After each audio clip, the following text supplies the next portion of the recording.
Good morning to everybody. I'm really sorry to not to be in Bristol, but I'm nevertheless very happy to join the session online.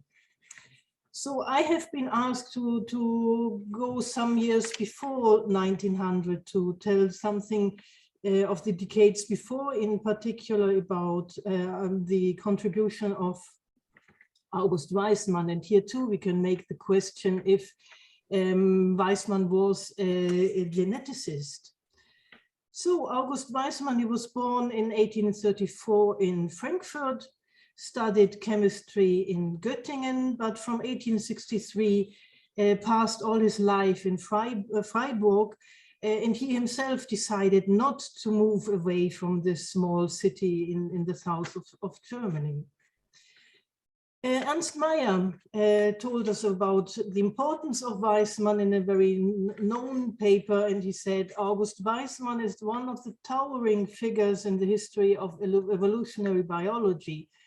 If we ask who in the 19th century after Darwin had the greatest impact on evolutionary theory, the unequivocal answer must be Weismann. It was he who was responsible for what Romanes later called neo-Darwinism. So very nice for Weismann to be such a high consideration. But here the same as George just said about Mendel, the same about Darwin, and I think about any scientist of the past and even of today is that your ideas become transformed by other people through the time. So there are multitudes of Weismanns, and what exactly is Weismannism is very complex and depends on the author. So I warn you that this will be my view on Weismann and that it will be a geneticist point of view. So I will skip this one here. So the combination of cells, evolution and heredity was not such a new thing in the 19th century. On the contrary, at least from the 1830s onwards, in particular among the German-speaking pioneers of cell theory, there was a great link between these fields, between evolution and cells, because the new or the nascent cellular view provided for these young naturalists, especially botanists, a valuable new way to understand the tie between the elements of the chains of being, so between the species development and what guarantees the unity of living matter. Yet all these conceptions they had nothing to do with heredity. They did not even search a theory of heredity. For Darwin, heredity was important, cells were important, the activities of cells were important, but their relevance for Darwin in the end was secondary. So we can say that for Weismann was actually the first comprehensive theory of evolution, cytology, development, and heredity. And the importance of heredity, just look at his principal publications, even in the title is very lampant. No, you see immediately, and even also in the English translation, always a theory of heredity, essays on heredity, and the important essays of these collections on heredity, the continuity, a theory of heredity, no, and again, no, the significance in heredity, and so on. Nevertheless, we have to pay attention what heredity means or meant for Weismann, and it was fundamentally different kind of heredity. It was a developmental process and not a transmissional process. So at least 3 points characterize Weismann's approach to heredity. The first was evolutionary. Famously, Weismann decided to become a scientist after having read The Origin of Species. For Darwin, transmutation of species was wholly dependent on the occurrence of variations, and variations were the responses to influences of external agents on structures and processes. So Weismann always had an eye on the variation and the differences as a change in the developmental process of change. The second point was an embryological view of inheritance. So, and here to look at development, especially on the potentialities of the egg cell and the progressive differentiation of individuals. And he extended the idea of the generation up to the generational level. So in spite of many embryologists of his time, he did not look development only on a single individual, but looked for a continuity between the generations. And in the end, the cytological view of inheritance. So cytology was indeed a very exciting period, the 1970s and especially 80s and 90s. So it is not a surprise that it became so important for Weismann to look at the cell. So he considered, as most German researchers, the cell as the center around which the biological research of all of the present revolves, a citation from Hertwig, and he considered higher organisms as communities of cells. So this is very important when afterwards I will explain his Mosaic theory of development. So of seminal importance, I said I will look only on the genetical parts of his research, and of seminal importance here is his works on hydrozoa.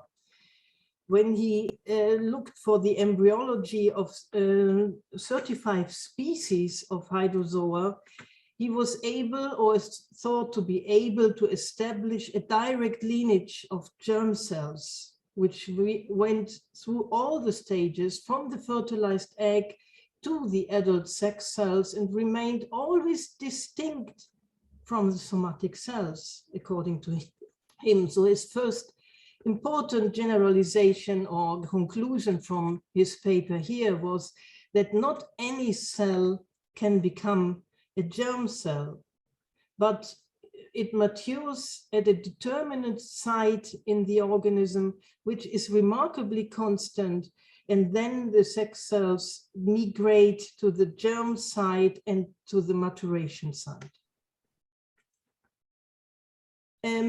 So in his important operas in 1884, The Continuity of the Germplasm and the Germplasm, A Theory of Heredity, Weismann made a neat distinction between the somatic cell line, which forms the body, but has no influence on the constitution of germ cells. So no somatic cell can ever become a germ cell for Weismann.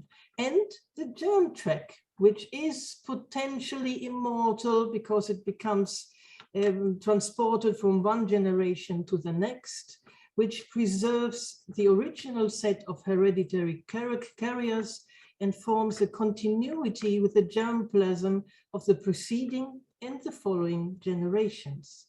So continuity was his main focus, and he thought to establish this continuity, a germ tract through the organism. So we have this famous diagram in his 1892 book where he depicts the first 12 cell generations of Rhabditis nigri-venosa and establishes that from the beginning, we have one line that becomes then the germ cells, and only this one. There is no somatic cell which will become a germ cell.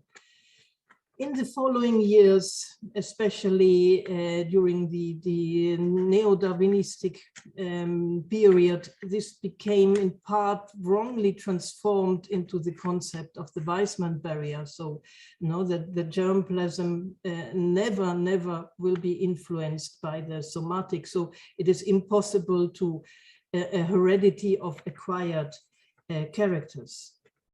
So, and Weismann explains the existence of, in the germ cell, of a reproductive substance, the germplasm. It's the first time in '83, probably, that he called it germplasm, which cannot be formed spontaneously, but is always passed from the germ cell in which an organism originates in direct continuity to the germ cells of the succeeding generations. The germ cells alone transmit the reproductive substance or germplasm in uninterrupted succession from one generation to the next, while the body or soma, which bears and nourishes the germ cells, is in a certain sense only an outgrowth of one of them. But the question immediately arises, what is the nature of the germplasm? And here initially Weismann was not a very clear idea. Important for the genetic point of view was that he made now in the late 80s an important break with the German tradition of seeing development as a transformation of matter.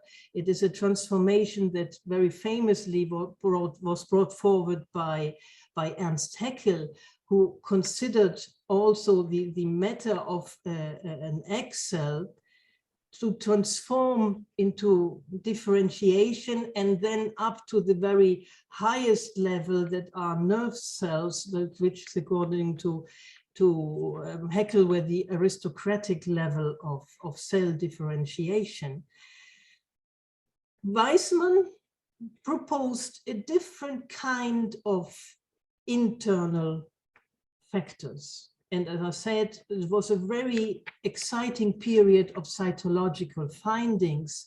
So very important was the development of Walter Fleming, of his Fleming's fluid, applying this to the cell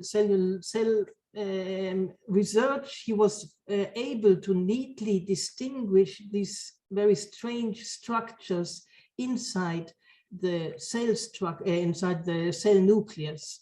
And 2 years later, made his famous motto, omnis nucleo in nucleo. So a continuity. In these very years, very briefly, on very short time, the phases, there was made chronological order in all these strange figures of the what we call today the chromosomes.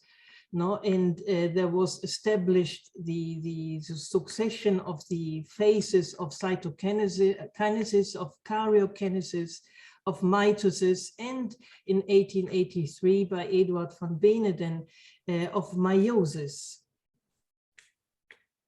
Weismann was very excited about these findings and made important studies in 1887, 1889 with Chiyomatsu Ishikawa about the formation of the polar bodies, which had already been observed and described by van Beneden.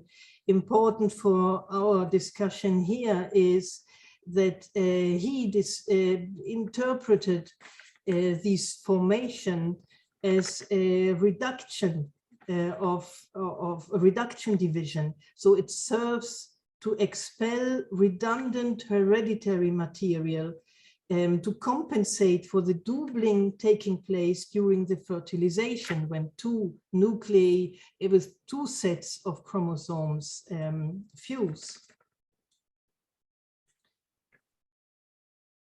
Wilhelm Roux became a very important figure for Weismann, to the point that many afterwards talked about the Weismann-Roux theory of heredity. Wilhelm Roux, now he too looked at these strange figures and asked himself, why does it happen? Why is such a complicated mechanism and for a such incomprehensible process of mitosis? And he made some hypothetical reflections, and he said that the figures of karyokinesis are mechanisms which enable the division of the nucleus not only in its mass, but also in the masses and nature of its single qualities. So he did not look only at the nucleus and the strange figures inside, but he considered these were important qualities. The most essential karyokinetic process is the division of the maternal granules. All other processes have the purpose of conducting each of the formed daughter granule to the center of the daughter cell. So, and he said the idea that these are made up in chromosomes, so in threads, is that these can be then, after the division and after the duplication, be easily conducted to each daughter cells without creating a chaos of granules inside the nucleus. So he already proposed an idea of chromosomes as chains of granules. So no, and these granules as bearers of certain qualities. So Roux, as well as Weismann, as well as others, now proposed a different kind of internal factors being responsible for development. In the closing decades of the century, at least, there were 5 different theories of material carriers responsible for ontogeny and the transmission of characters from one generation to the next, found a broader audience, but still the majority of biologists in this period did not agree with these material carriers. One important that we will hear tomorrow was Hugo de Vries in his Intracellulare Pangenesis. For him too, the independence and miscibility are the most essential attributes of hereditary factors. And he considered pangenes as autonomous units of life deposited in the nucleus. So he had several points in common with Weismann, but others not. Weismann, he took very happily up this idea of Wilhelm Roux, and in 1885 developed a description of the underlying principles of development. And he said, the simplest hypothesis would be to suppose that at each division of the nucleus, its specific substance divides into 2 halves of unequal quality, so that the cell bodies would also be transformed. For we have seen that the character of a cell is determined by that of its nucleus. Thus, in any metazoon, the first 2 segmentation spheres would be transformed in such a manner that one only contains the hereditary tendencies of the endoderm and the others those of the ectoderm. And therefore, at a later stage, the cells of the endoderm would arise from the one and those of the ectoderm from the other. In the course of further division, the nucleoplasm of the first ectoderm cell would again divide unequally, for example, into the nucleoplasm containing the hereditary tendencies of the nervous system, and into that containing the tendencies of the external skin. So no, he and Roux shared this idea of a mosaic pattern of development. So every cell becomes a bit different from the other. So, and famously, these very famous experiments of Roux at the Naples station seem to confirm this view when he was able, with his experiments, to kill one of the first two cells after the fertilization. One half, no, the killed did not develop in anything, but the living part developed into only a half embryo. So this seemed to be the experimental proof for the theory of segregation. So Roux thought of the on qualitative nuclear division and of a sort of sorting out of the hereditary granules and qualities in this process. Weismann, from 1892, took up these ideas of granules before he had rather epigenetic ideas of a different complexity. No, the complexity diminishes from one cell division to the next. Now he took up this idea of granules, and now too had this idea of qualitatively different bearers of heredity located inside the nucleus.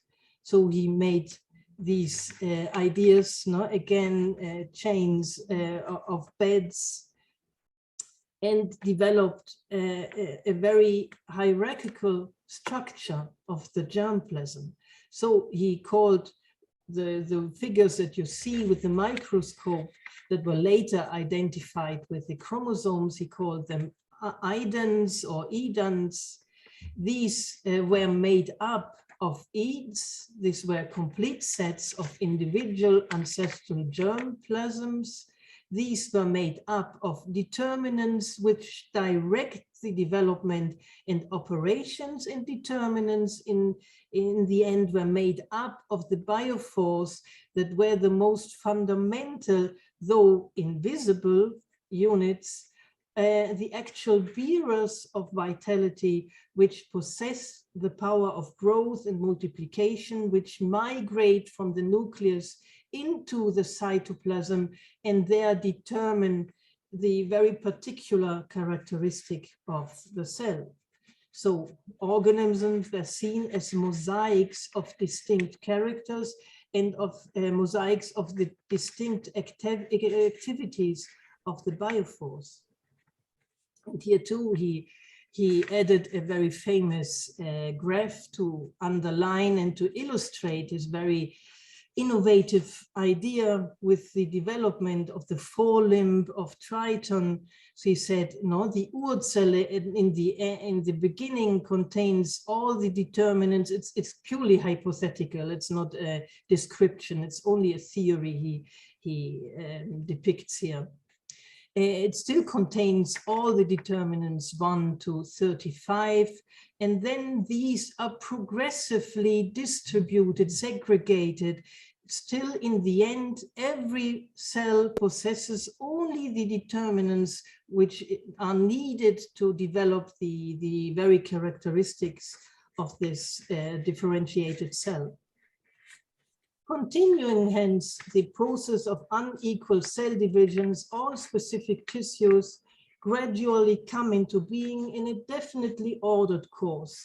And the determining and directing factor is simply and solely the nuclear substance, the nucleoplasm, which possesses such a molecular structure in the germ cell that all such succeeding stages of its molecular structure in future nuclei must necessarily arise from it.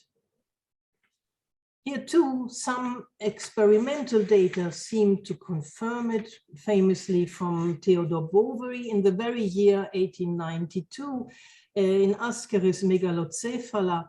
Boveri was able to observe a chromatin reduction during the first 4 cell divisions. So in the end, Boveri came to the conclusion.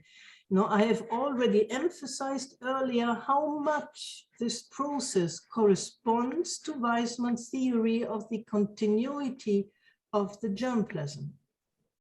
But others were in discordance, and by the time much more experiments came against Weismann's theory. The most important one is by Hans Driesch, who went against Rook's model of the half embryo, showing that in his experiments with sea urchins, when he separated the first 4 cells, each of them developed into an entire, even if a bit smaller, but entire organism. So the reception of Weismann was not very good. Many had many things to criticize. Maybe the most harsh criticism was from Wilson, when in 1896 he said, from a logical point of view, the Rook's-Weismann theory is unassailable. Its fundamental weakness is its quasi-metaphysical character, which indeed almost places it outside the sphere of legitimate scientific hypothesis. Later, he a bit pulled down this very, very hard critic. So in the end, no, the Weismann theory was not destined to be very successful. The results in hydrozoa that were seminal for Weismann himself were not confirmed by later scholars. Nothing like a germ cell track was shown to exist in plants, nor in mammals. On the contrary, many embryological studies demonstrated the somatic origin of germ cells.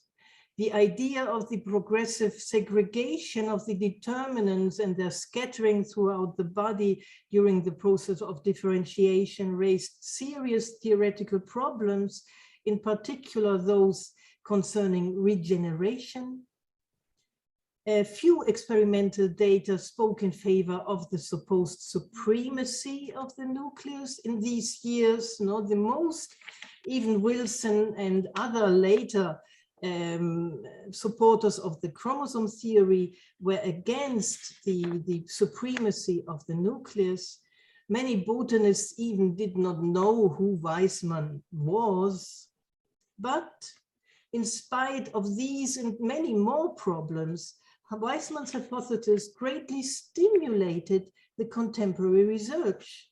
So we can conclude that even if he cannot be called a geneticist, he contributed in several critical ways to prepare the ground for genetics. He underpinned the importance of inheritance and broke from the tradition of inner causes or forces or whatever.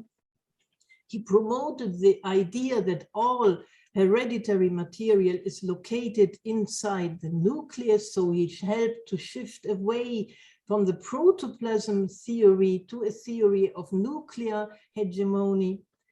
He excluded the inheritance of acquired characters. He helped particulate theories of inheritance to gain support. He proposed a deterministic and reductionist vision, so just the aspect that was most criticized by nearly every embryologist of his time afterwards became his most important, or maybe one of his most important contributions.